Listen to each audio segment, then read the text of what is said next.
The candlelight flickered across Dante Caruso's face, casting shadows that made the scar running from his eye to his cheekbone look like it was carved from stone.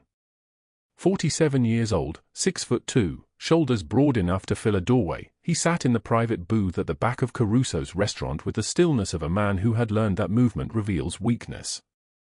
His tailored charcoal suit cost more than most people's cars. The white silk shirt beneath it was open at the collar, showing the edge of a tattoo that belonged to another life, another century. He held the tablet between his scarred hands, watching the grainy surveillance footage for the 100th time. The timestamp read 2:36 a.m. 3 weeks of this. 3 weeks of watching her. Sofia Santos moved through the parking lot behind the Greyhound station like someone trying to become invisible. Her orthopedic shoes, worn through at the heel, the sole separating from the canvas, made no sound on the cracked asphalt. The light from the overhead lamp caught her face for one frame. Exhausted. Terrified. Her apron from Gino's diner was still stained with the coffee grounds and grease of the night shift. She carried a canvas bag.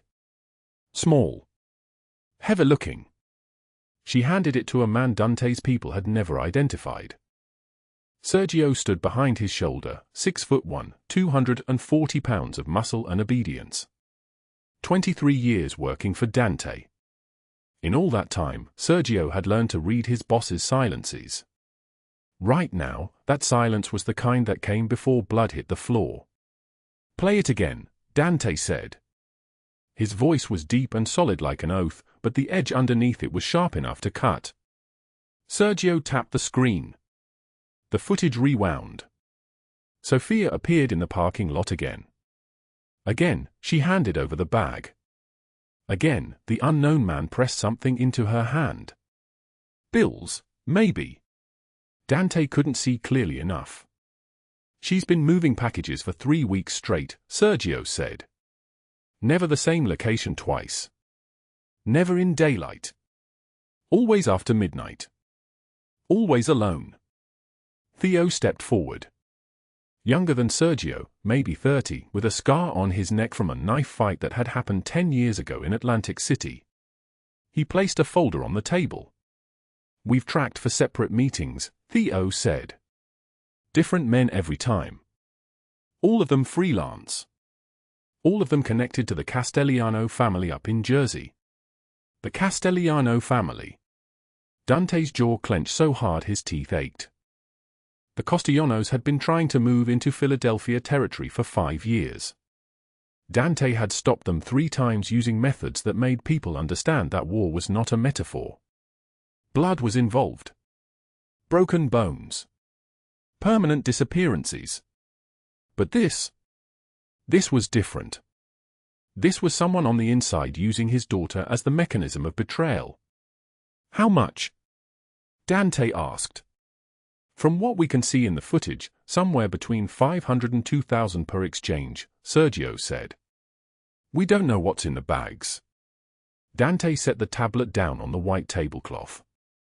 His fingers touched the screen once, and Sofia Santos's exhausted face disappeared. In his world, in the Philadelphia underworld where his own brother, Michael, had sold their family's secrets to the Genovese organization in exchange for 30 pieces of silver, literally $30,000, he had learned that betrayal followed a pattern. It started small. A secret meeting. A whispered conversation. A bag passed in darkness. Then it ended with funerals. He had been 17 when he found his father dead on the kitchen floor of their South Philadelphia townhouse. A single bullet behind the ear. The Genovese signature. The police found no evidence. No suspects. But everyone in the underworld knew. Michael had made a deal. Dante had found Michael 6 months later in a basement in Allentown. What was left of him had taken 3 days to identify. That was when Dante learned that mercy was a luxury only the living could afford. "Bring her in," Dante said quietly. The room changed. It was subtle, just a shift in the air pressure, a tightening of shoulders, but every man in that restaurant understood what those 2 words meant. 15 men in black suits, black ties, black shoes that shone like mirrors. They had been waiting for this order. They knew the protocol. Sergio nodded and turned toward the door. He raised his phone to his ear. "Assemble the team," Sergio said into the phone. "We move on the shelter in 20 minutes. Full enforcement. The woman and the child. Do not let her make a call. Do not let her contact anyone." Dante watched the men file out of the restaurant into the Philadelphia winter night. 17 degrees. A wind coming off the Delaware River that cut like a blade wrapped in ice. He sat alone in the private booth, candlelight dancing across his scarred knuckles. The door to the private room opened. The woman who entered was not supposed to be there. She was not part of the plan. She was trembling, and her voice when she spoke was barely a whisper, like a candle in the wind about to be extinguished. "Mr. Caruso," Sofia said. Her hand was wrapped around the hand of a 7-year-old girl with dark curls and brown eyes that held more trauma than any child's eyes should hold. "I need to explain." Dante looked up. For one moment, just one moment, his face showed surprise. In 15 years, Sergio and Theo had never seen their boss look surprised. Sofia Santos stood in the doorway of the private booth in a diner waitress uniform, her shoes falling apart, her apron stained with someone else's food, her hand trembling so badly that the little girl had to grip it tighter to stay steady. But what Dante did not know was that everything he believed about her was wrong. Before we continue, drop a like if this story hits you. Share it with someone who needs to hear it and subscribe so you don't miss what's coming tomorrow. Now let us go back to the beginning to understand how a woman with 5 crumpled dollar bills in her pocket ended up standing in front of Philadelphia's most dangerous man. 21 days earlier. The fluorescent lights at Gino's diner hummed with the sound of electrical current dying in slow motion. 3:22 in the morning. The kind of time that did not exist in the real world, the kind of time where broken people gather to pretend they were not broken. Sofia Santos counted her tips under those flickering lights. A single dollar bill. Another dollar. Another. The coins went into a separate pocket, organized by denomination the way she had been taught to organize everything in life, by value, smallest to largest, least important to most important. $5. That was all she had earned in the last 4 hours of serving tables to men who did not look at her and women who looked at her only to dismiss her. She was 29 years old but looked 40. Her dark hair, once glossy, now hung in a braid held together with a rubber band she had found on the street. Her eyes were brown, almost amber in certain light, but the light in them had been extinguished somewhere around the time her ex-husband took their joint savings and disappeared. She wore the Gino's diner uniform, a white polyester shirt and black pants held up with a belt cinched so tight her ribs showed through the fabric. Her orthopedic shoes had cost $87 3 years ago. They were separating at the sole now, the leather cracked, the support completely gone. Every step sent a spike of pain up through her heel. She had saved the $87 by working double shifts for 4 months and eating exactly 1 meal per day. A can of soup, always the same brand, always on sale for 69 cents. That was breakfast, lunch, and dinner combined. The diner owner, a man named Gino who had a perpetual scowl and hands that shook because of too much coffee and not enough sleep, appeared from the back kitchen. "You taking the morning shift?" Gino asked. "Yes," Sofia said. She did not say she had no choice. She did not say that her 8-year-old daughter, Ava, was waiting at the shelter across the city and needed food and needed diapers, yes, still diapers, because Ava had trauma and anxiety and holding her urine was something her nervous system would not allow, and needed the deposit that Sofia was still trying to save for a 1-bedroom apartment on the north side. A 1-bedroom apartment cost minimum $900 per month. Sofia made approximately $1,200 per month on double shifts. That meant $0 for food, medicine, transportation, or anything else. But that was not the worst of it. The worst of it was sitting in a folder in her purse, a piece of paper that had been turning her stomach inside out for 14 days. The Philadelphia Community Hospital had sent her a notice. The exact letter was still sharp in her mind, every word burned in like a brand. Your daughter Ava Santos requires an emergency cardiac valve replacement procedure. Estimated cost, $65,000. Without this procedure, her prognosis is class for congestive heart failure. Mortality risk increases 8% every 30 days without intervention. Your appointment is scheduled for. The date was 2 weeks from now. $65,000. $65,000. The number was so large it did not feel real. It was the price of a car, a small house, a year of living normally. Sofia had been born into a world where $65,000 was not a number that applied to people like her. She had $5 in her pocket right now. She had $32 in her savings account. She had 2 weeks. Yeah, I'll take it, Sofia said to Gino. The diner door opened. A wind came through that was cold enough to make everyone in the restaurant look up. November in Philadelphia was not gentle. It was raw. It tore through the streets without mercy. A small voice called out from the darkness outside the glass. Help! Please! Somebody help me! It was a child's voice. Terrified. Shaking with cold. Sofia was already moving toward the door. She found the girl huddled against the brick wall of the building next door, barefoot, actually barefoot on asphalt that was 32 degrees and dropping. The child could not have been more than 7 years old. She wore a thin cotton dress, the kind that was meant for indoors, meant for summer. Her lips were turning blue. In the girl's trembling hand was a piece of paper so torn and creased it was barely holding together. An acceptance letter. A college acceptance letter. Sofia could see the words congratulations printed across the top in fancy letters. Baby, what are you doing out here? Sofia knelt down on the freezing asphalt, and her knee screamed in protest. She was already dressed for cold, her own coat, thin and worn, her own shoes falling apart, but this child had nothing. Sofia took off her coat. She wrapped it around the girl's shoulders. The coat had holes in it. It had not kept Sofia warm in 3 years, but it was what she had. I ran away, the girl whispered. They want to send me to a different family. A different place. I do not want to go. I want to stay with my mama. Sofia pulled the girl close. She held her the way she held her own daughter, Ava, in the shelter at night when the nightmares came and Ava woke up screaming about the man who had come into their apartment before Sofia got the restraining order. Come inside, Sofia said. Come inside where it is warm. She brought the girl into Gino's diner. Gino cursed under his breath, but he did not tell Sofia to throw the child back out into the November night. That was one thing about Gino, he had a line.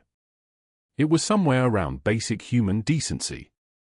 He would cross it for profit, but not for cruelty. Sofia fed the girl. Tomato soup, the same brand she ate, the same kind she could barely afford. She made it on the diner's stove while Gino pretended to organize the napkin dispensers and not notice what she was doing. The girl drank the soup. Sofia watched her. Something about the way she drank, carefully, gratefully, like she had learned not to take anything for granted, made Sofia's throat tight. What is your name?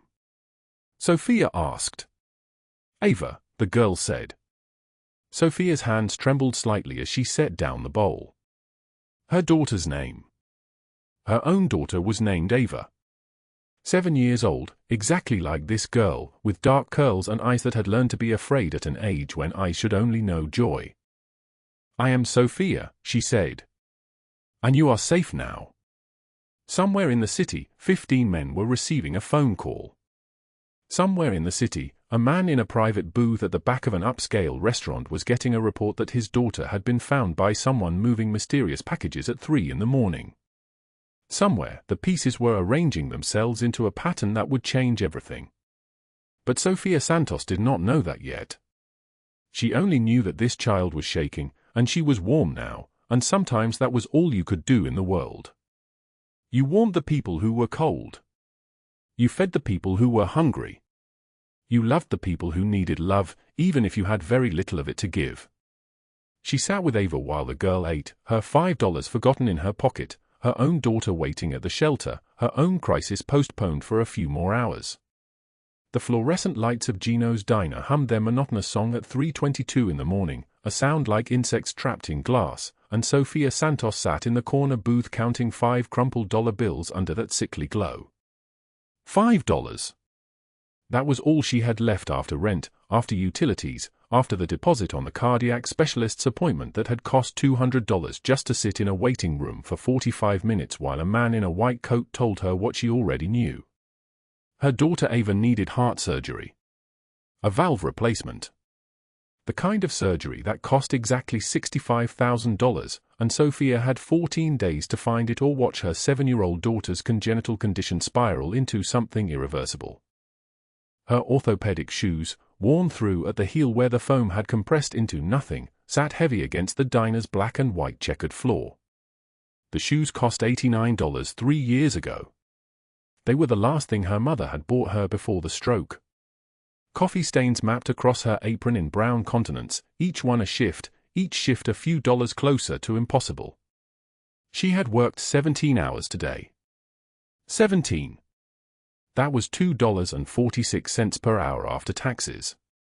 At that rate, working 70 hours a week, which would kill her, which would destroy her, but she would do it anyway, she might reach $3,000 in a month. She needed $65,000 in 2 weeks. The math was a blade wrapped around her throat. Outside the diner windows, the November night pressed down cold and sharp. Frost collected on the glass in patterns like lace, like something beautiful that had no right to exist in a city like Philadelphia where beauty was accidental and temporary. Stars pierced the black sky above the rooftops, and Sofia thought about how stars were already dead by the time you saw them, how you were always looking at the past, how nothing in this life was ever truly present. She was 32 years old and had not slept more than 4 hours in 3 days. The back door of the diner faced an alley where the delivery trucks came in the morning. The sound came first, not a door opening but the screech of tires on pavement, the kind of sound that belonged to violence, to urgency, to men who did not concern themselves with time or traffic laws. Black SUVs. 2 of them, maybe 3, pulling hard around the corner with a precision that suggested they had done this many times before. Sofia's hands froze on the dollar bills. Men poured from the vehicles like water from a broken pipe. Their coats were expensive and dark. Their faces were the faces of people who had learned very young that the world existed to be taken from. One of them shouted something into a radio, his voice cutting through the night like a blade through silk. Another man grabbed a wooden fruit crate from outside the corner bodega and hurled it against a parked car. The sound of breaking glass sang through the frozen air. And between all of them, moving like water, like something liquid and desperate and impossibly small, a child darted between the parked vehicles. The girl was maybe 7 years old. Maybe. Her feet were bare against the pavement, skin already purpling with cold, toes curling away from the frozen concrete like they were trying to escape their own body. She wore a thin dress, pale green, the kind you wore in summer, with no coat, no shoes, no protection of any kind. In her trembling hand she held something white, something she clutched to her chest like it was the only thing keeping her alive. Sofia moved without thinking. This was the part of herself she did not understand, the part that had cost her everything and gained her nothing, but she could not stop it, could not control it. She stood from the booth, her joints protesting, her feet screaming, and she walked to the back door and unlocked it and pulled the child inside into the warmth and the fluorescent light and safety. The girl was shaking so violently her teeth chattered. Sofia wrapped her own coat around the child's shoulders, a coat that smelled of coffee and grease and the particular desperation of a woman working double shifts. "You are safe now, baby," Sofia whispered, though she had no idea if this was true, had no idea what she had just done or what it might cost her. "You are safe." The girl's eyes were dark and wide and ancient in her small face. She could not have been older than Ava, could not have been younger than 6. Her lips were moving but no sound came out. Sofia guided her to the storage room in the back where Gino kept the extra napkins and straws and coffee supplies, a small windowless space that smelled like cardboard and time. The men's voices grew louder outside. They were at the diner windows now, cupping their hands against the glass, peering in. Sofia could see their faces, could see the violence contained in their jaws, and she understood with a clarity that was almost peaceful that this moment would matter. This moment would arrange itself into consequences that she would carry forward through the rest of her life. One of the men banged on the window. 3 heavy knocks that made the glass vibrate. Sofia did not move. She stayed with the girl, her hand on the child's shoulder, in the storage room, in the dark, in the cold that crept in through the walls of this building that was never properly heated. "Seen a kid?" The man's voice was muffled through the glass, but the cruelty in it carried. "Young girl, 7 years old, dark hair." Gino emerged from the kitchen where he had been pretending to reorganize the freezer. He was 64 years old and had learned decades ago that the best way to survive was to be invisible. He walked to the window and shook his head and opened the door just slightly. "Only person here is Sofia," he said, gesturing vaguely toward the front where the counter was. Closing down. "You fellows need coffee." The men did not want coffee. They wanted something else, something they could not find, and after 30 seconds of staring at Gino with an intensity that could have burned through bone, they climbed back into their black SUVs and pulled away from the curb with the same aggressive precision they had arrived with. The sound of the engines faded into the Philadelphia night. Sofia waited in the storage room, her hand still on the girl's shoulder, for what felt like an hour but was probably only 5 minutes. When she was certain the men were gone, she led the child back to the main area of the diner. The girl's feet left small wet marks on the floor from the melted frost. "What is your name?" Sofia asked, and her voice sounded strange to her own ears, fractured and tired. "Ava," the girl said. The word came out very small. "My name is Ava." Sofia's hands trembled. Her own daughter was named Ava. Her own daughter was 7 years old, with dark curls and eyes that had learned to be careful at an age when eyes should only know joy and cartoons and the simple safety of a mother's voice. Sofia's daughter was waiting at the women's shelter on Broad Street where Sofia volunteered 2 nights a week, waiting in a room with 18 other children and 2 exhausted social workers, waiting because Sofia could not afford childcare and Gino paid under the table and social services had stopped calling back. "Ava," Sofia repeated. She went to the stove and found the can of tomato soup she had brought from home, the generic brand that cost 99 cents at the discount grocery, the same brand her own Ava ate most nights when there was nothing else in the house. She heated the soup. The steam rose and fogged her vision and she realized she was crying, which she could not afford to do, which was a luxury only people with stable lives could manage. She poured the soup into a bowl and set it in front of the girl at the counter. Ava drank it carefully, as if she had learned not to take anything for granted, as if every spoonful was a negotiation with a world that might take it away at any moment. When the girl finished, Sofia asked, "Where is your papa?"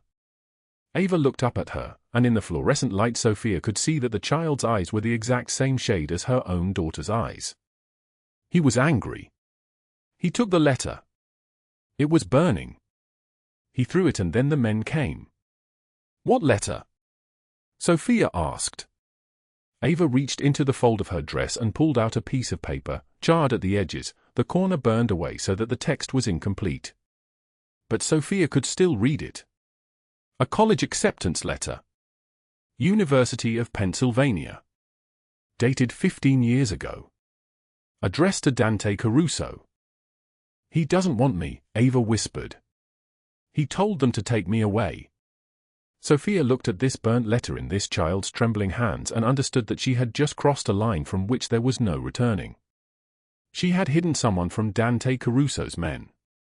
She did not know who Dante Caruso was, not yet, not in any real sense beyond the name on this old acceptance letter. She would know soon enough. "Come," Sofia said, and she wrapped what remained of her warmth around this girl who shared her daughter's name and her daughter's face. "I know a place where you can sleep. A safe place. Tomorrow we find your papa and we fix this." But what Sofia did not understand was that on those security cameras mounted outside the diner, on the feeds that connected directly to a man sitting in the back room of Castellano's restaurant on Rittenhouse Square, the footage had captured everything. A woman emerging from the diner at 3:36 in the morning. A child being pulled inside. The black SUVs departing empty-handed. And most importantly, the woman later leading that child away into the darkness, toward the women's shelter on Broad Street, toward the daughter she had waiting there. On those screens, in that moment, Dante Caruso watched the woman who had just taken his daughter disappear into the night. And something inside his chest, something that had been frozen for 15 years, began to break. The back room of Caruso's restaurant sits wrapped in candlelight, the kind of place where decisions about life and death are made between sips of aged wine and bites of fresh pasta.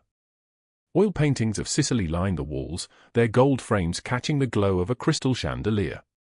White tablecloths, heavy silverware, the smell of garlic and rosemary hanging in air that tastes like old money and older blood.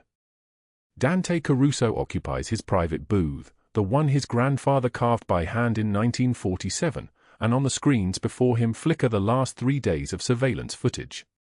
His daughter Ava is missing. 7 years old. Taken from her bedroom while his security team slept. On these screens, a woman appears.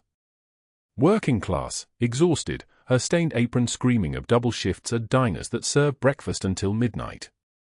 The footage shows her pulling Ava inside the diner at 3:19 in the morning. Shows her wrapping a child in her own coat. Shows her disappearing into the winter darkness toward Broad Street, toward the women's shelter, toward the daughter she has waiting there. Sergio places another tablet in front of Dante, fingers trembling slightly. Sergio has worked for him for 15 years and has learned to read the subtle shifts in his boss's jaw, the tightening around his eyes that signals danger. "Boss, we found something else," Sergio says quietly. The screen shows the same woman leaving the shelter at 2 in the morning, then again at 4. Each time carrying bags. Each time meeting strangers in parking lots shrouded in November darkness. One clip captures her handing an envelope to a man in a dark jacket. Another shows her receiving a package wrapped in brown paper. A third shows her counting bills under a streetlight, her face pinched with desperation. Theo steps forward, his muscular frame casting long shadows. "She is moving something," he says, his voice the texture of gravel. "Could be information. Could be selling what she knows about Ava's location.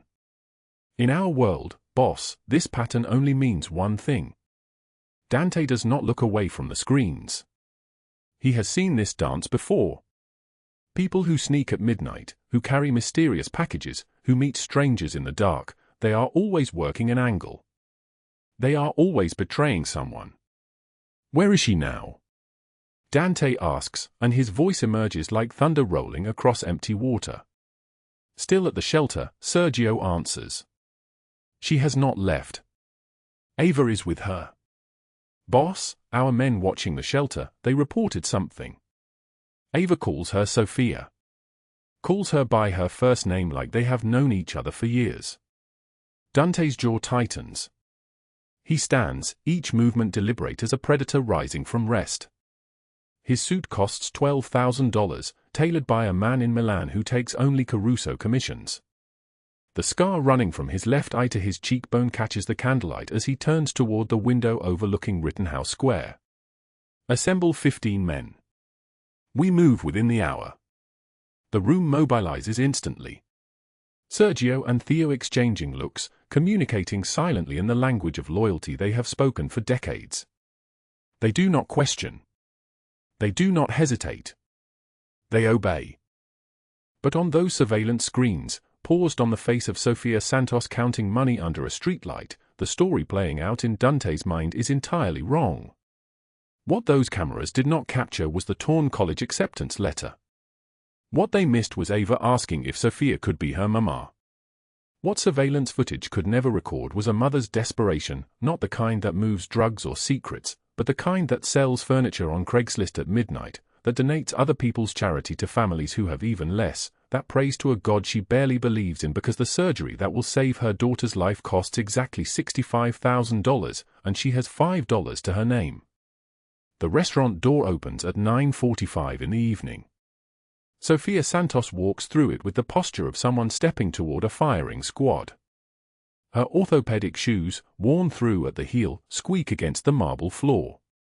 Her apron still bears the stains of a 12-hour shift, coffee rings, grease splatter, the evidence of survival. And wrapped around her hand, gripping tightly, is Ava. 7 years old, her small fingers trembling, her eyes wide as saucers as she takes in the men in dark suits positioned around the room. Every gun pivots toward her without movement, only intention. Every hand moves closer to concealed weapons. Sofia raises her free hand slowly, deliberately, as if she is being arrested rather than walking toward salvation. "Mr. Caruso," she says, and her voice trembles like a candle in the wind. "I am Sofia Santos. I found your daughter 3 days ago. She needs to come home to you. She deserves to know her papa." Dante studies her from across the room. He sees the exhaustion carved into her face, the way her hand shakes, the worn fabric of everything she owns. He sees a woman who looks like she has not slept in 72 hours, which she has not. He sees vulnerability, and in his world, vulnerability is either a weapon or a death sentence. Ava sees only Dante. She pulls free from Sofia's grip and runs toward him, her small feet moving as fast as they can across the white marble. "Papa," she screams, and the word splits the room like a blade. She throws her arms around his neck, buries her face in his chest. Dante catches her instinctively, his hands that have ordered men to disappear, cradling this child like she is made of blown glass. But then Ava does something that stops every man in the restaurant. She pulls back, twists in her father's arms, and reaches toward Sofia with both hands outstretched. "Mama Sofia," she says clearly. "Do not leave.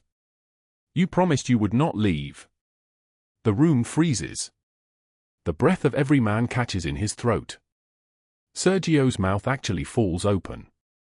In 15 years of service, he has never heard Dante's daughter call anyone mama.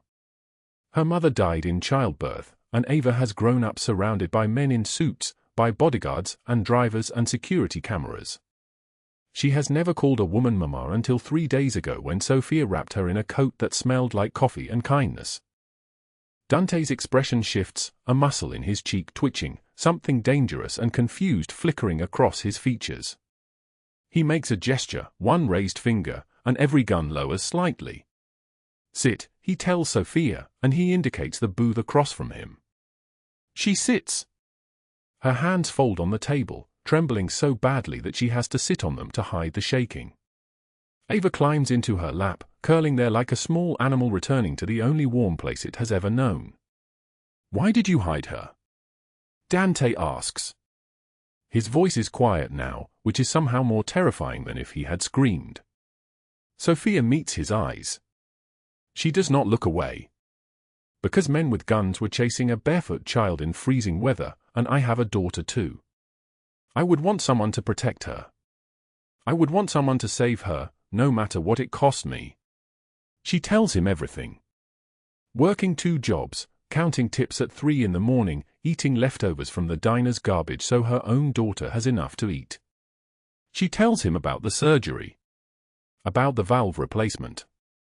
About the congenital heart defect that will kill her Ava if the doctors cannot fix it. About the deadline that arrived like a death sentence, 2 weeks. $30,000 already saved through impossible effort, $35,000 more needed, or her daughter dies. She repeats the number, her voice breaking each time, $65,000. "I work from 4 a.m. to midnight and I have $5 left after rent and medicine." She pulls from her apron pocket the 5 crumpled bills, worn soft as cloth from being folded and unfolded. They are all she has. They are nothing against what she needs.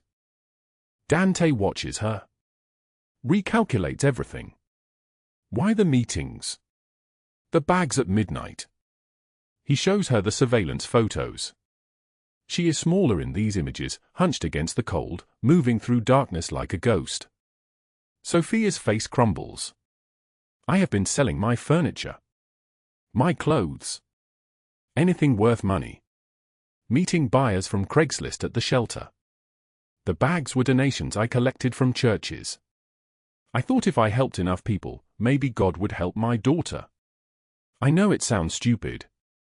Ava reaches up and touches Sofia's face. "Mama Sofia is sad." "A little bit, am I more," Sofia whispers. "But it will be okay. Mama Sofia reads me stories, Ava tells Dante. She does all the voices. The princess voice and the dragon voice and the papa voice. She makes me laugh even when I miss you. Dante's hand moves to his chest, and for just a moment, something raw crosses his face. Something that looks almost like breaking. Theo steps backward slightly. In 15 years, he whispers to Sergio, I have never seen him look at anyone like that. Dante leans forward. Why would I help you? He asks Sofia. In my experience, people help only themselves. You are nobody to me. Why should I care what happens to your daughter? Sofia's chin lifts despite the terror radiating through her body. Despite knowing that one wrong word, one misstep, could end everything. You would not help me, she says quietly. I do not expect you to. I am nobody. I know that. But your daughter, she matters. She matters to me now. That is all I came here to say. I brought her home safely. That is all I wanted to do. The restaurant door slams open like a gunshot. Anthony Marchetti strides in, Dante's nephew, 28 years old, wearing a suit he did not earn and gold rings on fingers that have never done a day of honest work. Behind him walks Catherine Mercer, 42, her face arranged in a smile that reveals nothing but teeth. Old money runs through her veins like ice water. 5 years ago, Dante rejected her?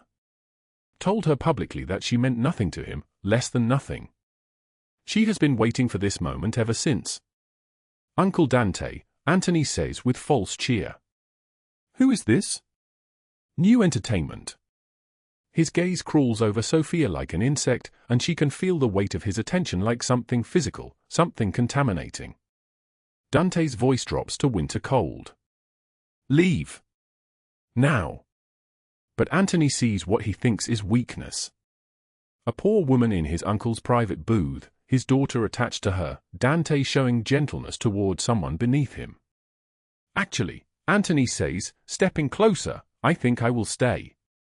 Catherine and I have been discussing some business opportunities. Isn't that right, Catherine? Catherine's smile sharpens like a blade.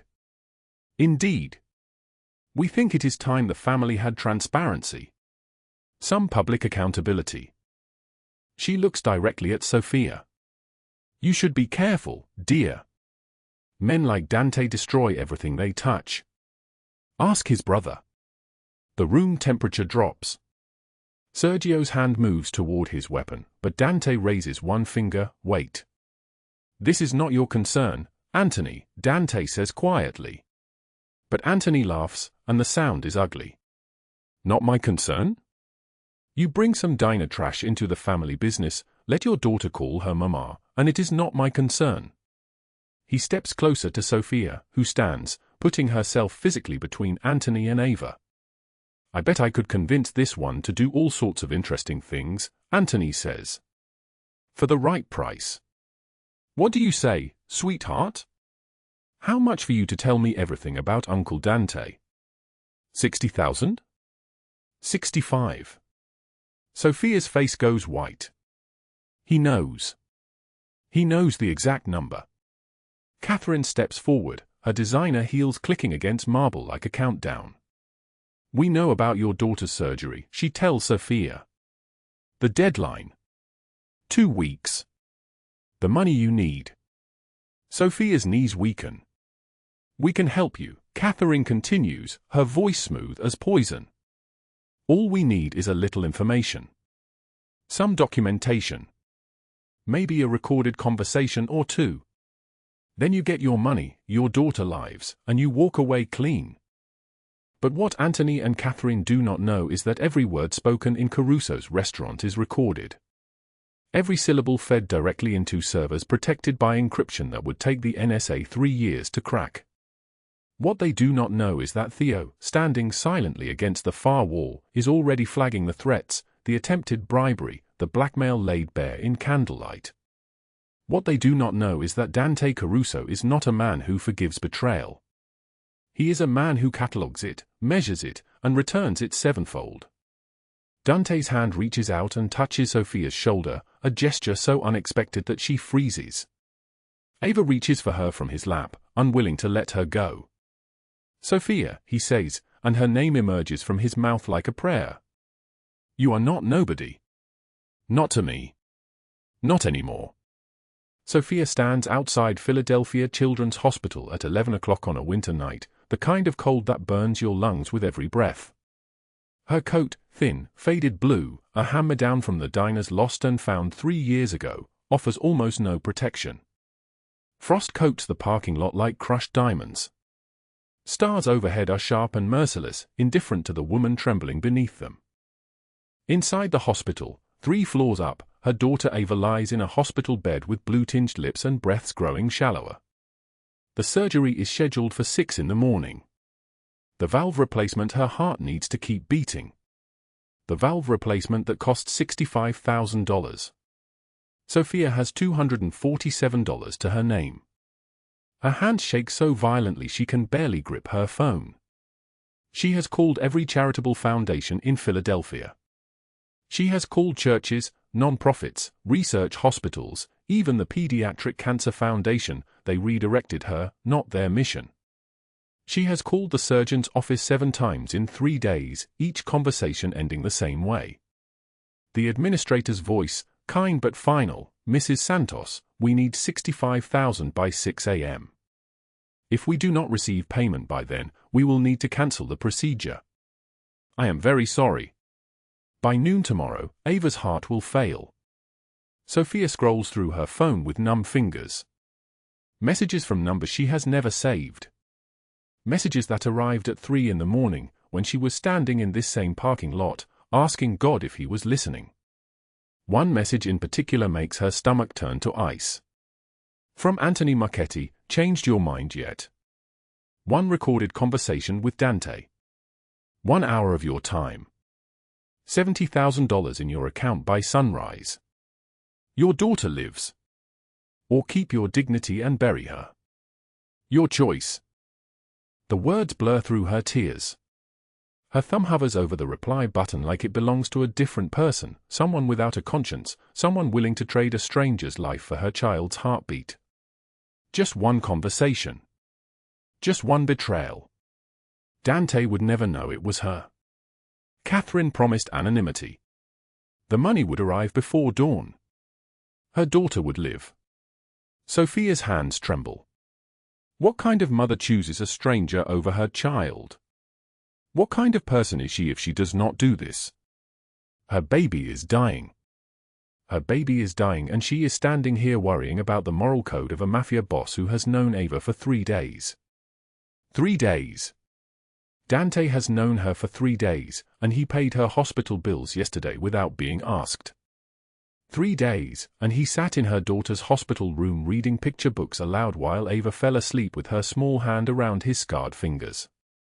3 days, and he moved Sofia and Ava to a safe house because he realized Catherine and Anthony were planning something. He knew. Somehow, without Sofia telling him, he knew. Her thumb moves toward the reply button. Then she feels it, a tiny vibration in her coat pocket. The torn college acceptance letter, the one small Ava gave her at the shelter weeks ago. "For good luck, Mama Sofia," the child had whispered. Sofia pulls it out, the paper soft from being folded and refolded 1,000 times. Dante Caruso, full scholarship to University of Pennsylvania, awarded 15 years ago. He had a chance to leave. He could have been something else entirely, a professor, a lawyer, a man who built things instead of destroying them. But his family was betrayed, and he chose survival over scholarship, violence over dreams. He made choices that corroded his soul to protect his daughter. If Sofia betrays him now, she becomes the thing that destroyed him. She becomes his brother. Her daughter deserves better than a mother who becomes a monster to save her. Sofia deletes Anthony's message. Her hands still shake, but this time it is something else, not desperation, but a terrible, fragile certainty. She blocks his number. Then she does something she has not done since Ava was born. She calls someone and asks for help without knowing if they will answer. Dante picks up on the first ring. "Sofia." His voice is deep and solid like an oath, and the moment she hears it, she breaks. She tells him everything. The surgery deadline. The money she does not have. The offer Anthony made. The choice she just refused.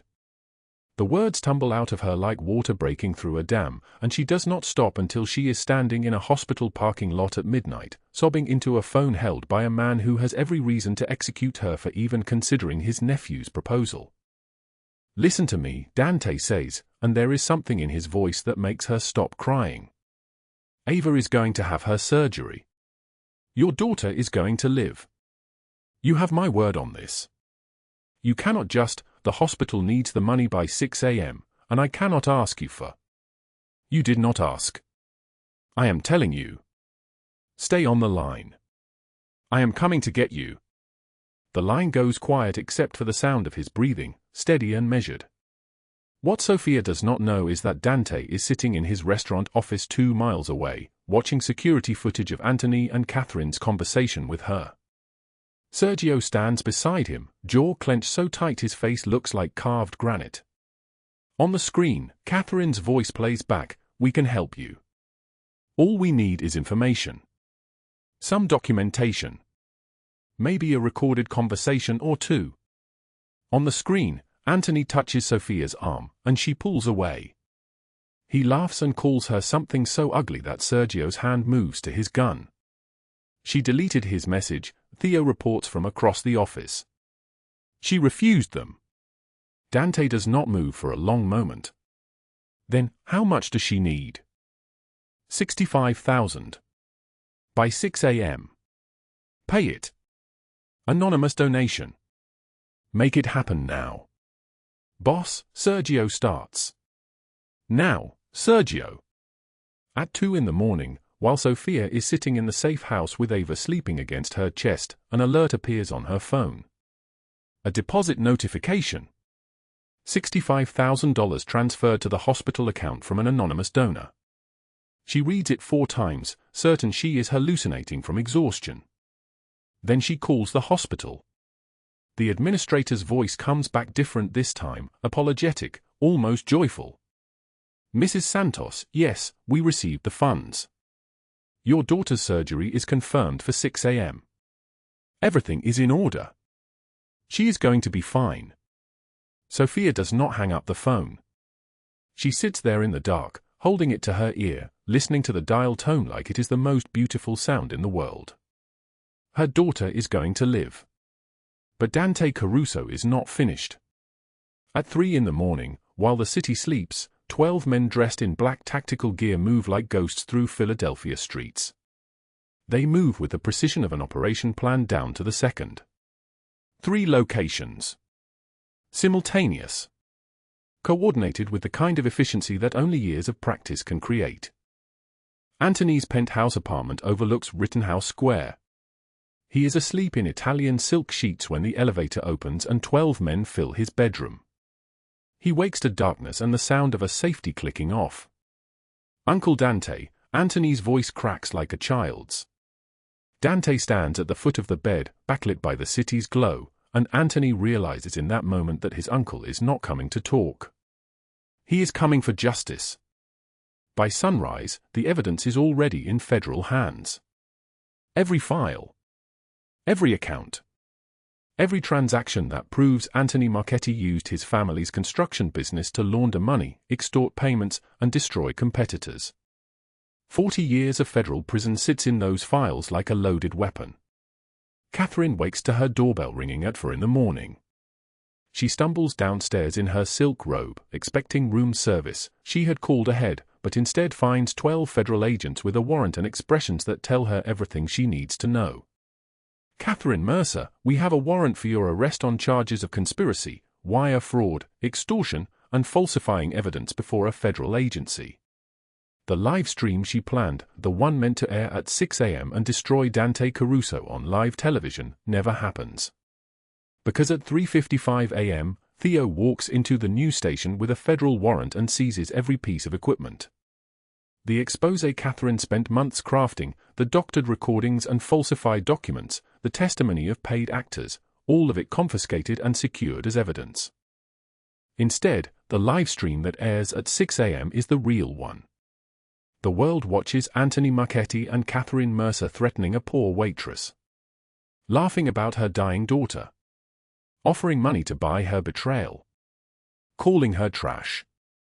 The video starts spreading at 6:30 a.m. By 9 a.m., it has 8 million views. By noon, 20 million.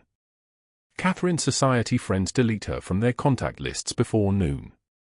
The country club sends a letter revoking her membership by 1 p.m. Her wealthy ex-husband releases a statement distancing himself before 2 p.m. Anthony sits in a holding cell trembling like a cornered animal, his silk pajamas replaced with orange prison scrubs. He is no longer the nephew of a powerful man. He is a federal inmate facing 40 years. Catherine sits in her cell with perfect posture, her designer dress now prison orange, her social standing transformed into ash. She stares at the concrete wall and realizes that Dante Caruso did not kill her. He did something far worse. He led her live to watch everything she valued disappear. The justice is not death. It is systematic destruction. Public humiliation. Federal prison. Everything stripped away. Everything burned. At 6 a.m., while the sun rises over Philadelphia, Ava goes into surgery. Sofia sits in the waiting room holding the torn college acceptance letter, and she prays for the first time since Ava was born, not to God, but to the man who has already saved her daughter's life twice. The surgery takes 8 hours. When the surgeon emerges, he is smiling. The valve replacement was successful. Your daughter is going to be fine. She is going to have a normal life. Sofia collapses to her knees, and a nurse helps her to her feet. But there is someone waiting in the hospital corridor. Dante stands with his hands in his pockets, his dark eyes searching her face. She is alive, Sofia whispers. She is alive, he confirms. And you are a woman who chose honor over desperation. Do you understand what that means? You chose to protect me even when your child's life hung in the balance. That is not the choice an ordinary person makes. Sofia looks at the man who saved her daughter, who destroyed those who threatened her, who showed her that sometimes the most powerful person in the room is the one willing to be gentle. I did not choose you, she says quietly. I chose what was right. Dante reaches out and touches her cheek with one scarred hand, and Sofia closes her eyes. Real strength is not found in never falling, but in always standing back up, she whispers. And you taught me that. 3 months later. Sofia stands in the garden of Dante Caruso's mansion, watching both Avas play together beneath the spring sun. Her daughter Ava, the one who needed the valve replacement, runs through the flowers with color returned to her cheeks, with strength in her legs that was purchased at the cost of Sofia's entire life savings, except it was not. The surgery that should have bankrupted her was paid for by a man she did not know existed 72 hours earlier. The anonymous donor was never truly anonymous. She had figured it out the moment she saw the white rose on her hospital pillow, the card signed with a single letter. D.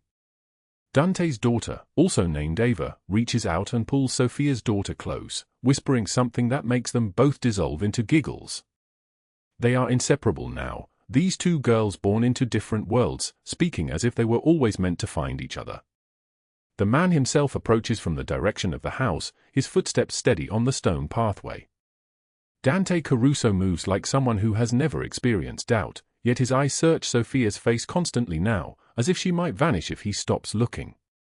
He is dressed simply for him, dark slacks, an open white linen shirt, his wrists bare of jewelry except for a single silver ring that catches the afternoon light.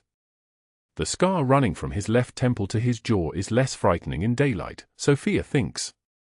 In daylight, it just looks like proof that he survived.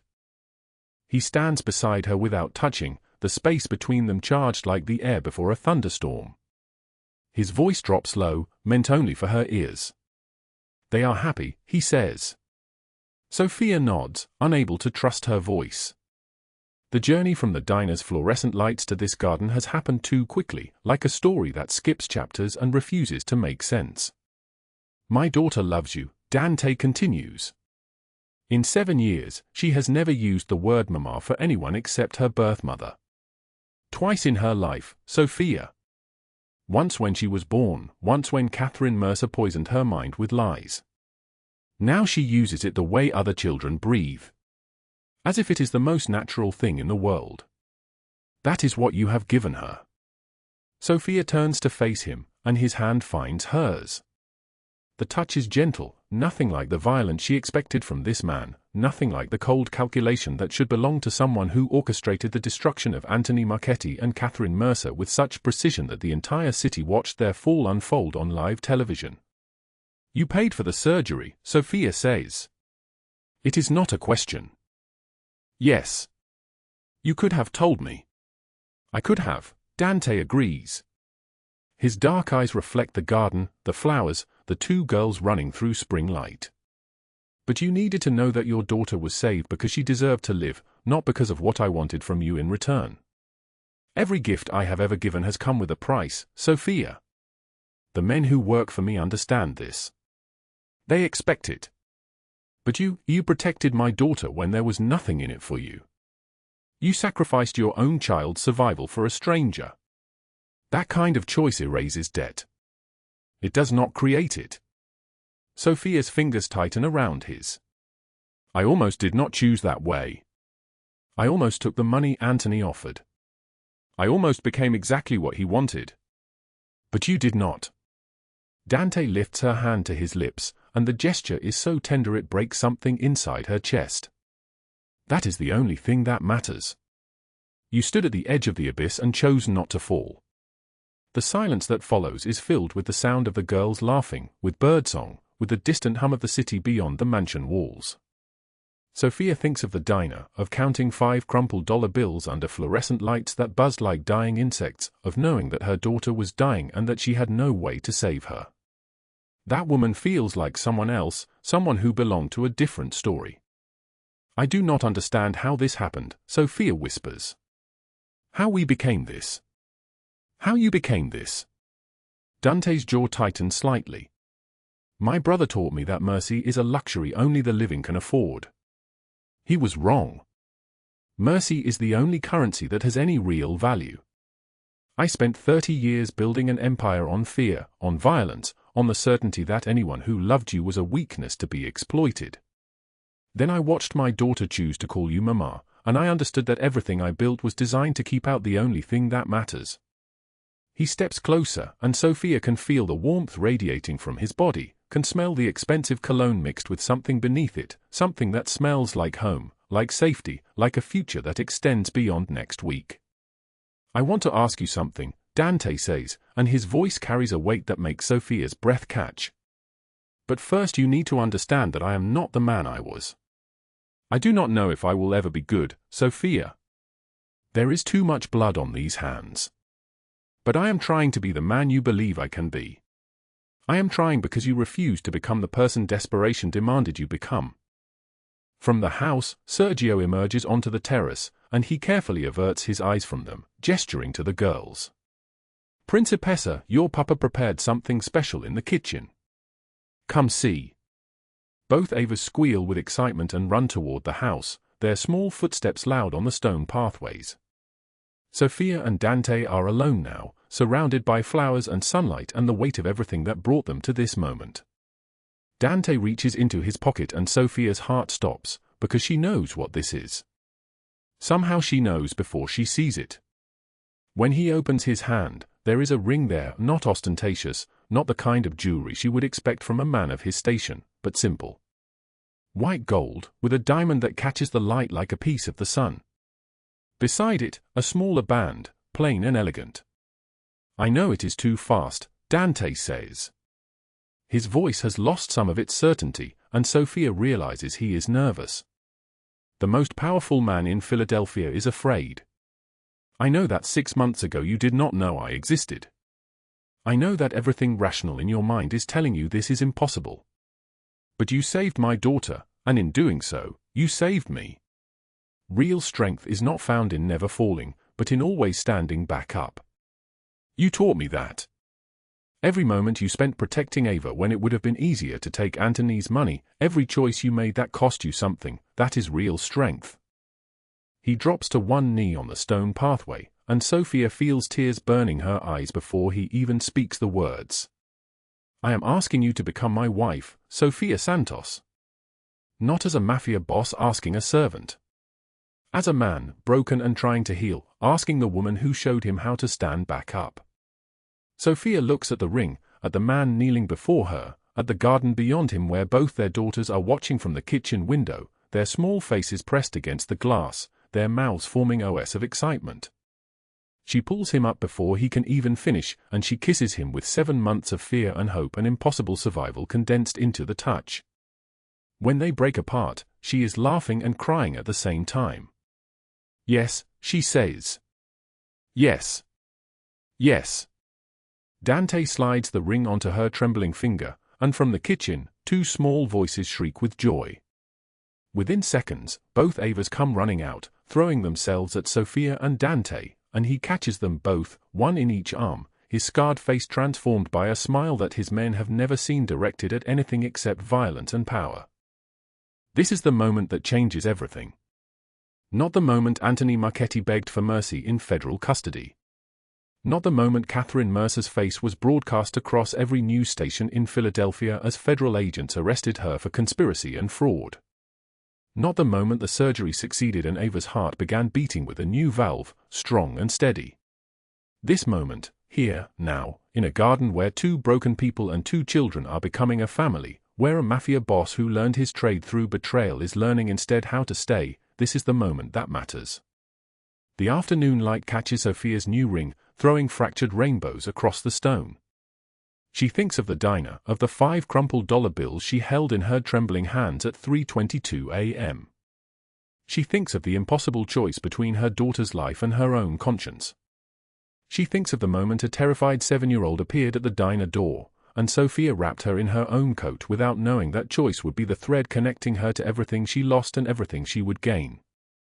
Real strength is not found in never falling, but in always standing back up. If this story moved you, if Sofia's choice to protect someone else's child over her own survival, if Dante's decision to choose love over vendetta, if their impossible love story reached into your chest and squeezed your heart, drop a like right now. Subscribe to this channel because tomorrow we have another story that will absolutely break you. Comment below. Have you ever made the harder choice when the easier one could have solved everything? Tell me your story. I read every single comment you leave. Your words matter. Your experience matters. More stories of justice, redemption, and love that conquers impossible odds are coming tomorrow. You will not want to miss them. We wish all of you watching good health, a joyful life, and days filled with peace and happiness. No matter how hard life gets, remember that after the rain, the sky clears. Thank you for staying with us until the very end. Goodbye, and we will see you again in the next video.